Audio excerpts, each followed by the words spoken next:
Well, tonight is the NCAA championship game, but one Fort Wayne native is already a winner. University of Michigan basketball player Austin Hatch was honored in Indianapolis today. Hatch received the United States Basketball Writers Association's Most Courageous Award.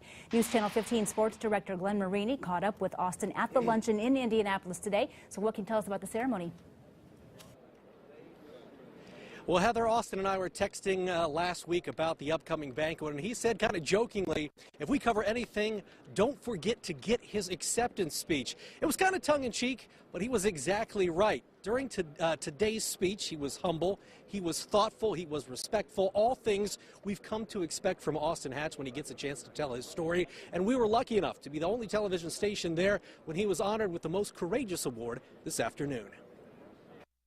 People respect me a lot, but for what I've been through and how I've been able to respond. But I'm just glad that that my story is helpful to other people. And perhaps when they go through something tough, they can say, "Oh well, hey, look at Austin Hatch. Look what he's been through, and look where he is now." Seeing all that you've seen, is it hard for you to even put limits on a guy like Austin? No, there's no limits.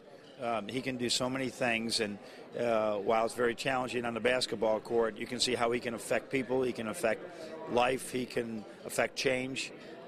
He's certainly a one-of-a-kind individual. It is such an honor to me, even like just seeing where he's at now and then seeing how he really is. I heard him say, "I just want to continue to be that uncommon man," and I'm like, you already are. You are the uncommon man. So it's surreal. It's hard to put into words. And obviously I was a pretty good player in single-A basketball in Northeast Indiana, but I hadn't played at a school like Michigan yet. So high school basketball versus college basketball are two completely different games. And I really am just excited to work hard and continue to get better. And talking hoops with Austin afterwards, I asked him who he thought would win tonight's national championship game. As you might expect from a guy playing in the Big Ten, he picked the Wisconsin Badgers. But coming up in sports, we're going to tell you why Duke might have the advantage, especially when it comes to playing in the Circle City. Reporting in Indianapolis, I'm News Channel 15 sports director Glenn Marini.